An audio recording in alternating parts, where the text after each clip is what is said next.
Hello बच्चों, let's read this question. The question says boron in green plants assists in option 1 activation of enzymes, option 2 acting as enzyme cofactor, option 3 photosynthesis, option 4 sugar transport.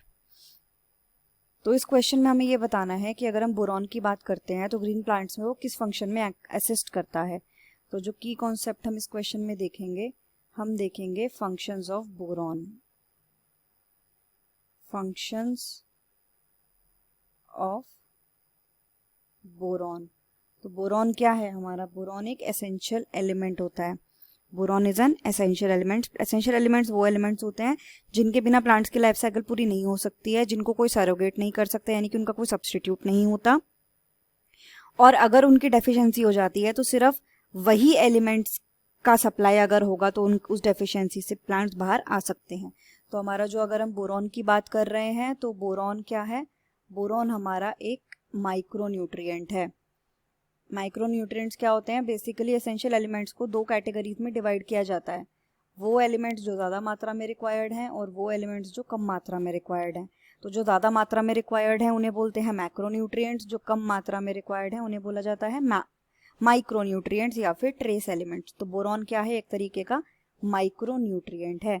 ये किस form में absorb होता है? Absorbed as certain elements की certain forms होती हैं कि वो आयनिक फॉर्म में किस तरीके से या किस फॉर्म में वो एब्जॉर्ब होंगे. तो जो बोरॉन है वो किन फॉर्म्स में एब्जॉर्ब होता है?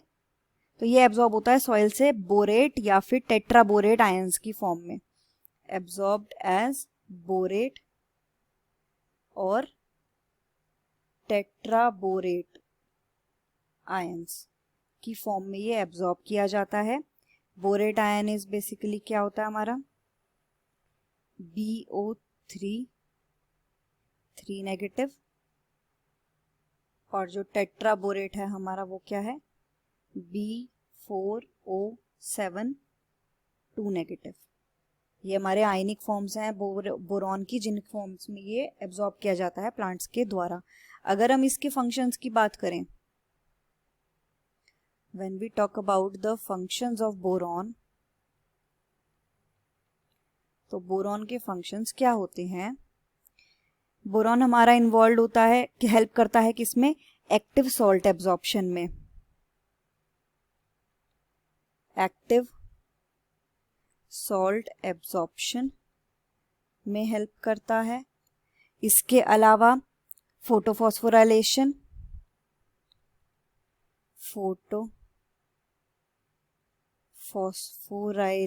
में ये हेल्प करता है.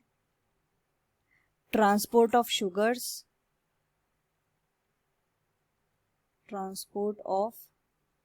शुगर्स में ये हेल्प करता है.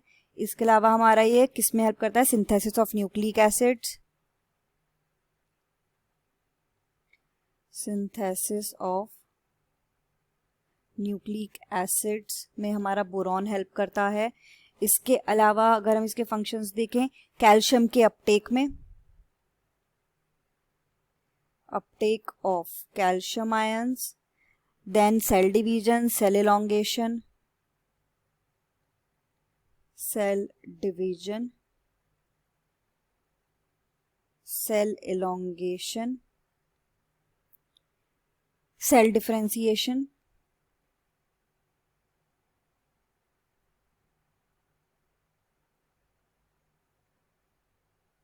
Differentiation, and sometimes pollen germination.